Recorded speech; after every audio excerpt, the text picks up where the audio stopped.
전쟁은 없었습니다. 폭격도 없었습니다. 그런데 한 나라의 대통령이 하룻밤 사이 사라졌습니다. 새벽 3시, 침실에서 끌려간 현직 국가 원수. 그리고 몇 시간 뒤 뉴욕 법정에 선 남자. 이건 쿠데타가 아닙니다. 이건 전쟁도 아닙니다. 미국이 보여준 진짜 힘. 오늘 그 실체를 처음부터 끝까지 공개합니다. 지금부터 보시는 내용은 뉴스에선 절대 하나로 묶어 말해주지 않은 이야기입니다. 구독과 좋아요는 이런 국제 정세의 진짜 흐름을 놓치지 않는 힘입니다. 저는 장피에르 모로입니다. 프랑스 파리 정치대학에서 정치경제학 박사학위를 받았고 지난 20년간 국제 패권 구조와 권력 이동을 연구해왔죠. 그런 제가 이번 사건을 접했을 때 솔직히 충격을 받았습니다. 아무리 연구를 해도 실제로 일어나는 일은 늘 예상을 뛰어넘더군요. 2025년 2월 어느 새벽이었습니다. 저는 파리의 제 연구실에서 남미 정세 보고서를 검토하고 있었어요. 커피를 한 모금 마시려던 순간 휴대폰에 속보 알림이 떴습니다. 베네수엘라 대통령궁에서 뭔가 이상한 일이 벌어지고 있다는 내용이었죠. 처음엔 대수롭지 않게 생각했습니다. 남미는 늘 정치적으로 불안정하니까요. 그런데 몇 시간 뒤 전 세계 주요 언론이 일제히 같은 뉴스를 보도하기 시작했어요. 니콜라스 마두로가 미국에 체포되었다는 겁니다. 저는 화면을 2번, 3번 다시 봤습니다. 현직 국가원수가 자국 영토에서 타국에 의해 연행되었다. 이건 상상할 수 없는 일이었어요. 전쟁도 없었습니다. 침공도 없었죠. 그런데 한 나라의 대통령이 사라졌습니다. 동료 교수들에게 바로 연락했습니다. 다들 같은 반응이었어요. 믿을 수 없다는 거죠. 우리는 긴급 화상회의를 열었습니다. 누군가 말했어요. 이게 가능한 일입니까? 그 질문에 저는 대답할 수 없었습니다. 국제법 교과서에는 없는 일이었거든요. 주권국가의 원수를 다른 나라가 체포한다? 이건 19세기 제국주의 시대에나 가능했던 일 아닙니까? 저는 즉시 베네수엘라 현지 연락망에 메시지를 보냈습니다. 대통령궁 근처에 사는 지인이 답장을 보내왔어요. 새벽 3시쯤 헬리콥터 소리가 들렸다고 했습니다. 그리고 30분 만에 모든 게 끝났다더군요. 30분입니다. 한 나라의 지도자가 30분 만에 사라졌어요. 대통령 경호실도 군대도 정보기관도 아무것도 막지 못했습니다. 이게 정말 가능한 일인지 제 눈으로 확인하고 싶었죠. 파리에서 카라카스까지는 멉니다. 하지만 저는 곧바로 항공편을 알아봤어요. 다음 날 아침 비행기를 타고 현지로 향했습니다. 기내에서도 계속 뉴스를 봤죠. CNN, BBC, 알자지라 모든 채널이 같은 얘기만 하고 있었습니다. 카라카스 공항에 도착했을 때 도시는 이상하게 조용했습니다. 쿠데타가 일어난 것도 아니고 전쟁이 난 것도 아닌데 사람들 표정이 굳어 있었어요. 택시 기사에게 물었습니다. 대통령이 어떻게 된 겁니까? 기사는 고개를 저었습니다. 아무도 정확히 아는 사람이 없다더군요. 그저 새벽에 미국 특수부대가 들어왔고 대통령이 끌려갔다는 것만 알 뿐이었죠. 저는 대통령궁 근처로 가봤습니다. 군인들이 배치되어 있었지만 긴장한 기색이 없었어요. 오히려 멍한 표정이었습니다. 제가 20년간 본 쿠데타 현장들과는 완전히 달랐죠. 이건 내부에서 일어난 정변이 아니었습니다. 외부의 힘이 들어와서 단 한 번에 끝낸 거였어요. 밤에 호텔로 돌아와 자료를 정리하면서 생각했습니다. 이 사건은 단순한 체포가 아니라고요. 이건 새로운 시대의 시작일지도 모른다고 느꼈습니다. 국경도 주권도 국제법도 더 이상 보호막이 아닌 시대 말이죠. 다음 날 아침 미국 국방부가 공식 브리핑을 열었습니다. 저는 호텔방에서 생중계를 봤어요. 대변인이 나와서 말했죠. 이번 작전은 전쟁 행위가 아닙니다. 국제마약 범죄자에 대한 법 집행입니다. 법 집행이라고요? 저는 웃음이 나왔습니다. 그런데 웃을 수만은 없었어요. 그들이 보여준 자료를 보는 순간 입이 다물어지지 않았거든요. 작전명 크로스파이어 작전. 투입된 병력과 장비 목록이 화면에 떴습니다. 항공모함 1척, 군용기 150대, 특수부대 3개 팀, 해군 봉쇄 부대까지요. 이게 법 집행입니까? 저는 급히 계산기를 두드렸습니다. 이 정도 규모면 작은 나라 하나를 점령할 수 있는 전력이었어요. 실제로 2003년 이라크 침공 초기 병력보다 더 집중적인 화력이었죠. 현지에서 만난 베네수엘라 군 관계자에게 물었습니다. 그는 미군 기지에서 근무했던 경력이 있는 사람이었어요. 미군 항공모함이 움직인다는 건 무슨 의미입니까? 그가 답했습니다. 그건 국가 차원의 결정이라는 뜻입니다. 대통령 승인 없이는 불가능한 일이죠. 맞습니다. 항공모함 한 척을 움직이는 데 드는 비용만 하루에 수억 원입니다. 150대의 군용기를 동원하려면 몇 달 전부터 준비해야 해요. 이건 즉흥적인 작전이 아니었습니다. 철저히 계획된 거였죠. 저는 위성사진을 분석해봤습니다.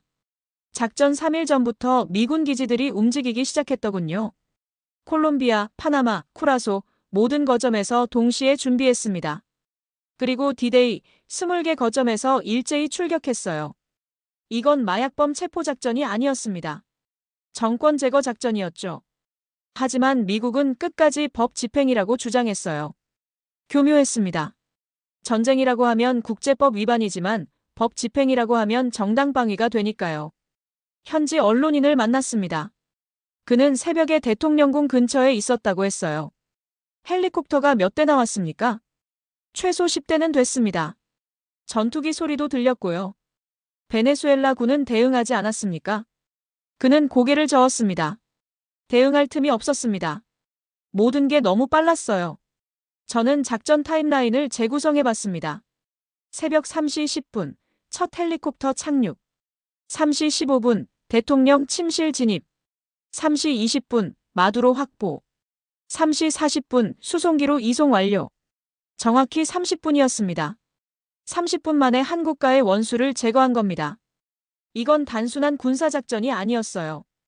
완벽한 정보와 완벽한 실행, 그리고 완벽한 타이밍이 결합된 결과물이었죠. 저는 파리의 동료들에게 보고서를 보냈습니다. 그리고 한 문장을 강조했어요. 이번 작전은 새로운 표준을 만들었습니다. 무슨 표준이냐고요? 주권국가라는 개념 자체를 무력화시키는 표준입니다. 이제 미국은 원하기만 하면 어떤 나라의 대통령이든 체포할 수 있다는 걸 세계에 보여준 거예요. 그날 밤 저는 잠을 이룰 수 없었습니다. 계속 한 가지 생각이 머리를 떠나지 않았거든요. 다음은 누구일까? 다음 타깃은 어디일까? 이 힘 앞에서 과연 누가 안전할 수 있을까? 카라카스에서의 조사를 이어가던 중 흥미로운 사실을 발견했습니다. 작전 48시간 전 중국에서 고위급 특사가 베네수엘라를 방문했다는 겁니다. 외교부 대변인실에서 일하는 지인에게 연락했어요. 특사가 누구였습니까? 리창 부총리였습니다. 저는 놀랐습니다. 부총리급이면 보통 국빈 방문 수준이거든요. 그 정도 인물이 왔다는 건 중대한 논의가 있었다는 뜻이죠. 중국과 베네수엘라는 전천후 전략적 동반자 관계입니다. 지난 10년간 중국은 베네수엘라에 600억 달러가 넘는 차관을 제공했어요. 석유 대금으로 받았죠. 사실상 경제 생명줄이었습니다. 저는 리창의 동선을 추적해봤습니다. 2월 15일 오전 카라카스 도착, 오후 마두로와 회담, 저녁 국빈 만찬, 다음 날 오전 출국. 그리고 바로 그날 밤 마두로가 체포됐습니다. 타이밍이 너무 절묘했어요. 마치 계산된 것처럼요. 저는 베이징에 있는 동료 학자에게 전화했습니다. 리창의 방문 목적이 뭐였습니까? 공식적으로는 경제협력 강화였습니다. 하지만 회담 내용이 전혀 공개되지 않았어요. 이례적인 일이죠. 보통 이런 고위급 방문은 공동성명이 나옵니다. 협력 분야, 투자 규모, 미래 계획 같은 것들이요. 그런데 이번엔 아무것도 없었어요. 그저 양국 우호 증진이라는 뻔한 멘트만 나왔죠. 저는 의심이 들기 시작했습니다. 혹시 중국이 뭔가 알고 있었던 건 아닐까? 미국의 계획을 미리 파악하고 있었던 건 아닐까? 현지 중국 대사관 앞으로 가봤습니다. 평소와 다를 바 없이 조용했어요. 기자들도 시위대도 없었습니다. 마치 아무 일도 없었다는 듯이요. 그날 저녁 베네수엘라 야당 인사를 만났습니다. 그는 중국과의 관계를 잘 아는 사람이었어요. 중국이 마두로를 버렸다고 봅니까? 그가 쓴웃음을 지었습니다. 버렸다기보다는 지킬 수 없었던 거죠. 무슨 뜻입니까? 중국은 말만 합니다. 동맹이니 우정이니 하지만 정작 위험한 순간엔 손 놓아요. 저는 고개를 끄덕였습니다. 맞는 말이었어요. 중국은 경제적 영향력은 크지만 군사적 투사 능력은 제한적입니다. 남미까지 군대를 보낼 수 없죠. 며칠 뒤 베이징의 외교부 브리핑을 받습니다. 대변인이 나와서 말했어요. 우리는 베네수엘라의 주권을 존중합니다. 외부 간섭에 반대합니다. 그뿐이었습니다. 구체적인 행동은 없었어요. 유엔 안보리 회의 소집 요구도 경제 제재 위협도 군사적 경고도 없었습니다. 그저 원칙적인 입장만 되풀이했죠. 저는 이 대목에서 뭔가 깨달았습니다. 말의 동맹과 행동의 동맹은 다르다는 걸요. 중국은 말로는 베네수엘라를 지지했지만 실제로 지킬 생각은 없었던 겁니다. 특사가 떠난 지 몇 시간 후 마두로가 체포됐다는 건 무엇을 의미할까요? 두 가지 가능성이 있습니다. 첫째, 중국이 미리 알고 있었지만 방관했다. 둘째, 중국도 몰랐지만 미국은 중국 특사가 떠나길 기다렸다. 어느 쪽이든 결론은 같습니다. 중국의 영향력은 생각보다 약했던 거예요. 600억 달러를 투자했지만 동맹국 지도자 한 명 지키지 못했습니다. 저는 파리로 돌아가는 비행기 안에서 생각했습니다. 이게 바로 패권의 차이구나 싶었어요. 미국은 행동으로 보여주고 중국은 말로만 떠들어댑니다. 세계는 이 차이를 똑똑히 목격했죠. 창밖으로 대서양이 보였습니다. 이 바다 건너 한쪽에선 힘을 과시했고 다른 한쪽에선 침묵으로 일관했어요. 누가 진짜 강자인지는 너무나 명확했습니다. 파리로 돌아온 뒤에도 이 사건은 제 머리를 떠나지 않았습니다. 뭔가 석연치 않은 부분들이 계속 걸렸거든요. 그래서 다시 자료를 정밀 분석하기 시작했어요. 가장 먼저 의문이 든 건 작전의 정확성이었습니다.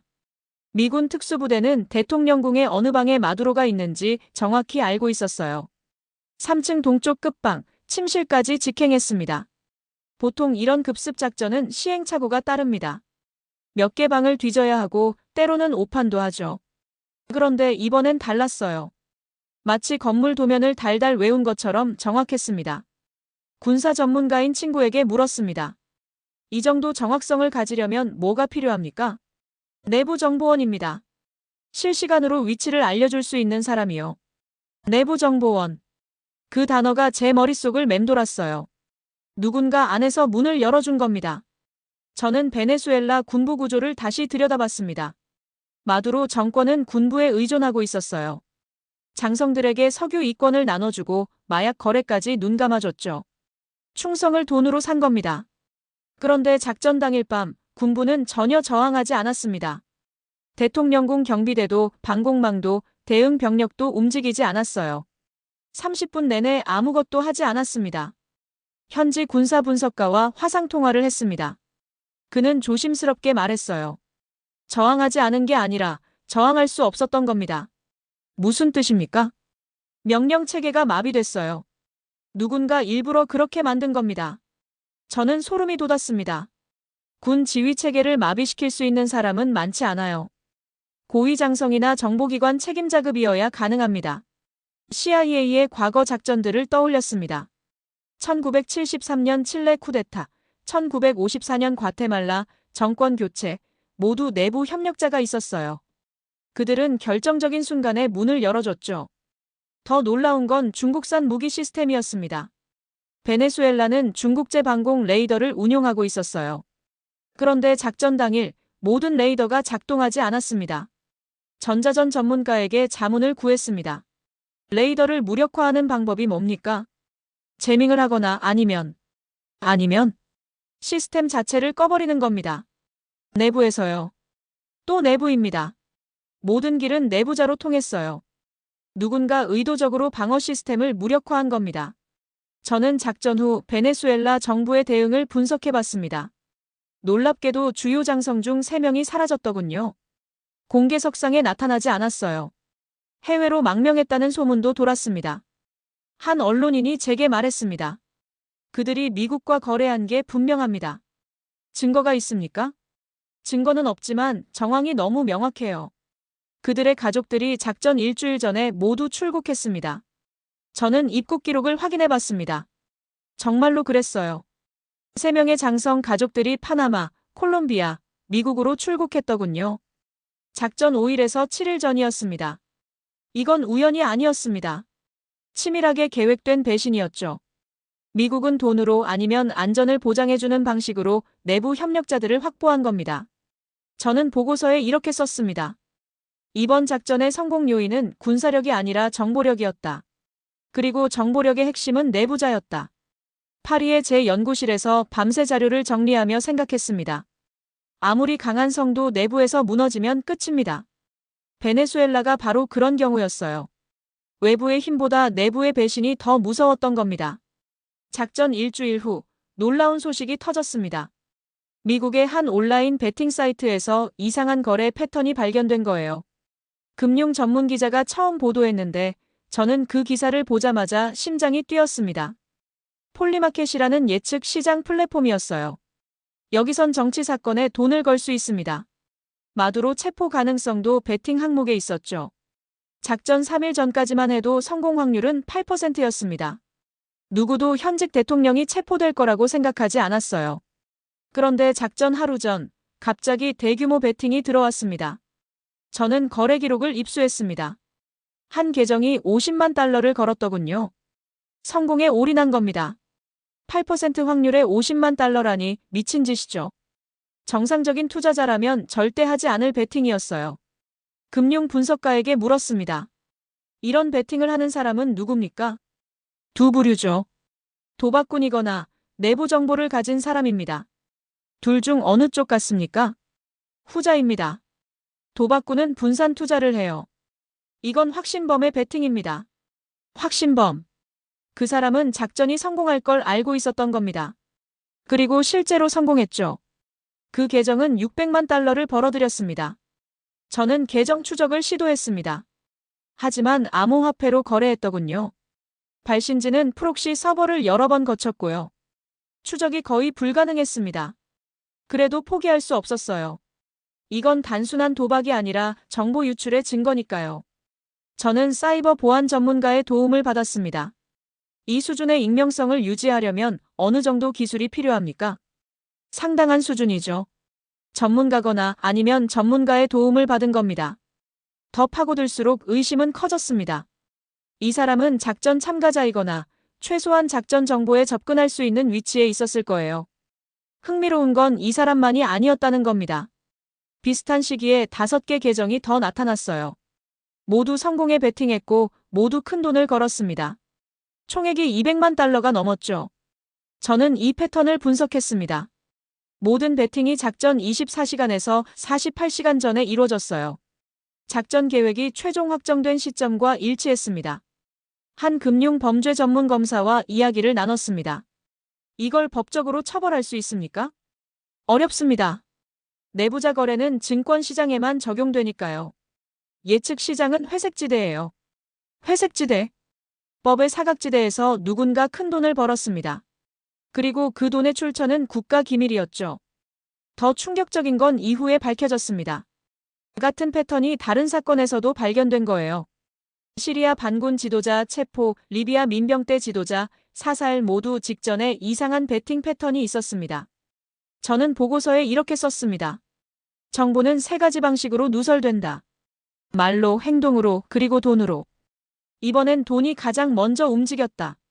돈은 거짓말을 하지 않습니다. 누군가 확실히 알고 있었고 그 지식을 이용해 돈을 벌었어요. 이건 단순한 정보 유출이 아니라 시스템의 부패를 보여주는 증거였습니다. 파리의 제 서재에서 창밖을 바라보며 생각했습니다. 권력은 총으로만 유지되는 게 아니구나. 정보로도 유지되고 때로는 그 정보가 돈이 되기도 한다는 걸요. 그리고 그 돈의 흐름을 보면 진실이 보인다는 것도 깨달았습니다. 저는 이 사건을 정리하며 한국의 시사평론가 김어준의 분석 방식을 떠올렸습니다. 그는 늘 겉으로 드러난 사실 너머를 봅니다. 누가 이득을 보는지, 누가 손해를 보는지 그 구조를 파고들죠. 만약 김어준이 이 사건을 다룬다면 어떤 질문을 던질까요? 저는 그의 방식을 빌려 3가지 질문을 만들어 봤습니다. 첫 번째, 누가 정보를 가졌나? 작전의 성공은 정보에서 나왔습니다. 대통령의 위치, 경호 동선, 군부내 배신자, 이 모든 정보를 누가 수집했을까요? CIA입니다. 하지만 CIA 혼자서는 불가능해요. 내부 협력자가 있어야 합니다. 그 협력자는 누굴까요?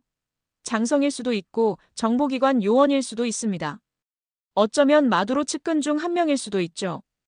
중요한 건 그 사람이 이미 오래전부터 미국과 연결되어 있었다는 겁니다. 두 번째, 왜 미리 막지 못했나? 중국은 베네수엘라의 최대 후원국입니다. 600억 달러를 투자했죠. 그런데 왜 마두로를 지키지 못했을까요? 두 가지 가능성이 있습니다. 하나는 몰랐다는 겁니다. 미국의 작전 계획이 워낙 비밀스러워서 중국도 파악하지 못했다는 거죠. 하지만 그럴 가능성은 낮습니다. 항공모함이 움직이면 위성으로 다 보이거든요. 다른 하나는 알았지만 막을 수 없었다는 겁니다. 군사적으로 개입할 능력이 없었던 거죠. 중국은 남미에 군사기지가 없습니다. 항공모함도 그쪽까지 보낼 수 없어요. 결국 지켜볼 수밖에 없었던 겁니다. 세 번째, 다음은 어디인가? 이게 가장 중요한 질문입니다. 마두로 다음은 누구일까요? 트럼프는 이미 힌트를 줬어요. 콜롬비아, 멕시코, 쿠바를 언급했죠. 저는 이 패턴을 분석했습니다. 공통점이 있더군요. 모두 미국의 영향권에 있지만 반미 성향을 보인 나라들입니다. 그리고 모두 중국과 가까워졌죠. 이건 우연이 아닙니다. 미국은 중국의 영향력이 커지는 걸 용납하지 않아요. 특히 자기 뒷마당인 남미에서는요. 멀로 독트린을 아시죠? 남미는 미국 거라는 선언입니다. 지금 그게 부활하고 있어요. 저는 이 분석을 동료들과 공유했습니다. 한 교수가 물었어요. 그럼 이건 새로운 제국주의 아닙니까? 맞습니다. 하지만 옛날 방식과는 달라요. 식민지를 만들지 않습니다. 대신 정권을 갈아치우죠. 국제법은요? 저는 쓴웃음을 지었습니다. 국제법은 힘 있는 자에게만 선택사항입니다. 김어준이라면 여기서 한 걸음 더 나갔을 겁니다. 왜 지금이냐고 물었겠죠. 왜 하필 이 시기에 이런 작전을 벌였을까요? 답은 명확합니다. 트럼프의 복귀죠. 그는 힘의 과시를 좋아합니다. 그리고 중국에 경고를 보내고 싶어 해요. 남미는 손대지 말라는 메시지입니다. 더 깊이 들어가면 경제 문제가 나옵니다. 베네수엘라는 세계 최대 석유 매장량을 보유하고 있어요. 그 석유를 중국이 가져가고 있었죠. 미국으로선 용납하기 어려운 상황이었습니다. 결국 이 사건은 단순한 체포가 아니었습니다. 패권 전쟁의 한 장면이었죠. 미국이 중국에게 보내는 명확한 신호였습니다. 우리 영역에 발 들이지 말라는 거요. 저는 보고서 결론에 이렇게 썼습니다. 21세기 제국은 영토를 점령하지 않는다. 대신 지도자를 제거한다. 이것이 새로운 패권의 방식이다. 파리의 거리를 걸으며 생각했습니다. 김어준이라면 이 사건을 한국 시청자에게 어떻게 설명할까? 아마 이렇게 말했을 겁니다.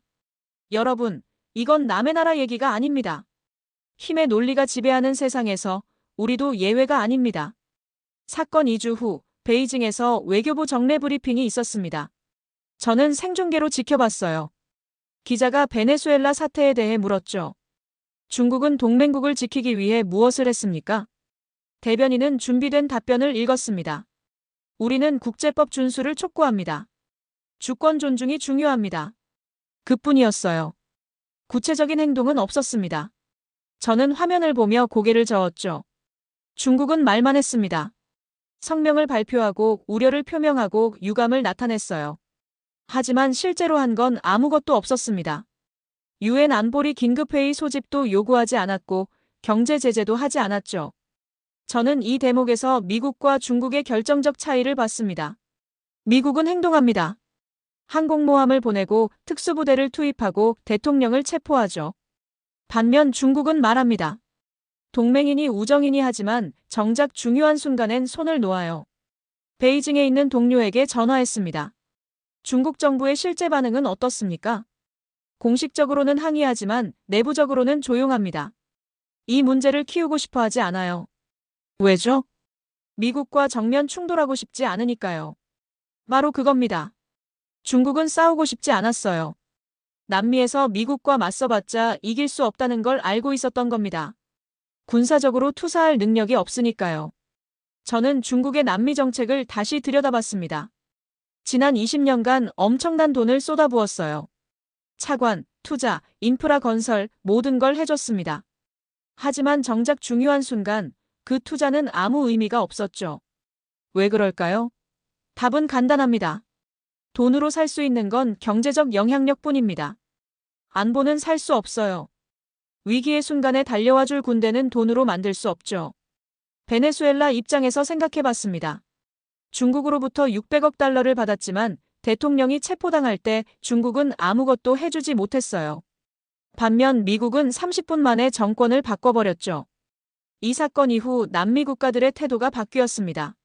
중국과의 거리를 두기 시작했어요. 칠레는 리튬 광산 계약을 재검토했고 아르헨티나는 화웨이 통신망 사업을 보류했습니다. 저는 이 변화를 주목했습니다.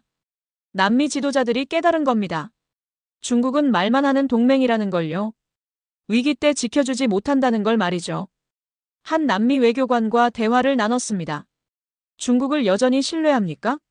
경제 파트너로는 좋습니다. 하지만 안보 파트너는 아니에요. 그럼 안보는 누구에게 의지합니까? 결국 미국입니다. 선택의 여지가 없어요. 저는 이 말이 중국에게 얼마나 치명적인지 알았습니다. 아무리 돈을 퍼부어도 진짜 힘을 보여주지 못하면 신뢰를 얻을 수 없다는 거죠. 미국과 중국의 대비는 명확했습니다. 미국은 힘을 과시합니다. 필요하면 사용하죠. 중국은 힘을 숨깁니다. 쓰고 싶어도 쓸 수 없으니까요. 세계는 이 차이를 목격했습니다. 그리고 선택을 했죠. 말하는 동맹보다는 행동하는 동맹을 택했습니다. 저는 파리로 돌아와 보고서를 마무리했습니다. 결론은 명확했어요. 패권은 의지와 능력의 결합이다. 중국은 의지는 있지만 능력이 부족하다. 미국은 둘 다 가지고 있다. 이것이 패권의 차이다. 연구실 창밖으로 에펠탑이 보였습니다. 유럽도 언젠가 미국과 중국 사이에서 선택해야 할 날이 올 겁니다. 그때 우리는 누구를 선택할까요? 답은 이미 나와 있는 것 같았습니다. 사건 한 달 후 트럼프가 기자회견을 열었습니다. 저는 파리의 제 연구실에서 생중계를 봤어요. 그는 상기된 얼굴로 말했죠. 우리는 해냈습니다. 세계에서 가장 위험한 마약 거래자를 체포했어요. 기자들이 질문했습니다. 다음 타깃은 누구입니까? 트럼프는 웃으며 대답했습니다. 많은 선택지가 있습니다. 콜롬비아, 멕시코, 쿠바 다 가능하죠. 저는 소름이 돋았습니다. 그는 국가 이름을 상품 목록처럼 나열했어요. 마치 다음에 어디를 칠지 고르는 것처럼요. 그날 밤 저는 잠을 이룰 수 없었습니다. 계속 한 가지 생각이 머리를 떠나지 않았거든요. 멀로 독트린이 부활하고 있다는 생각이요. 1823년 제임스 멀로 대통령이 선언했습니다. 남미는 미국의 영향권이라고요. 유럽은 손대지 말라는 경고였죠. 그 선언이 200년 만에 다시 살아나고 있었습니다. 하지만 이번엔 상대가 유럽이 아니라 중국입니다. 중국이 남미에서 영향력을 키우자 미국이 강력하게 반응한 거예요. 마두로 체포는 그 시작이었습니다. 저는 남미 지역 전문가들과 긴급 화상회의를 열었습니다. 모두 같은 우려를 나타냈어요. 다음은 니카라과일 겁니다. 쿠바도 위험합니다. 볼리비아도 조심해야 해요. 모두 중국과 가까운 나라들이었습니다. 미국의 레드라인을 넘은 나라들이었죠. 저는 이 패턴을 분석했습니다. 미국의 새로운 독트린이 보였어요. 중국과 가까워지는 남미 국가는 정권 교체 대상이 된다는 겁니다. 이건 단순한 위협이 아니었습니다. 실행 가능한 계획이었죠. 마두로 체포가 그걸 증명했어요. 미국은 할 수 있고 하겠다는 의지도 있습니다. 며칠 뒤 콜롬비아 대통령이 긴급 성명을 발표했습니다. 미국과의 협력을 강화하겠다는 내용이었어요. 중국과의 거리를 두겠다는 신호였죠. 멕시코도 비슷한 움직임을 보였습니다. 화웨이 오지 사업을 재검토하기 시작했어요. 중국의 반발이 있었지만 소용없었습니다. 남미 전체가 재편되고 있었습니다. 미국의 힘을 목격한 뒤 모두 선택을 했죠. 중국보다는 미국을 택한 겁니다. 저는 이 변화를 기록했습니다. 역사의 전환점을 목격하고 있다는 걸 알았거든요. 21세기 패권 전쟁의 한 챕터가 끝나고 새로운 챕터가 시작되는 순간이었습니다. 한 가지 확실해진 게 있습니다. 현직 대통령도 더 이상 안전하지 않다는 겁니다. 국가 주권도, 국제법도, 외교적 면책 특권도 미국의 의지 앞에서는 무력합니다. 저는 최종 보고서를 작성했습니다.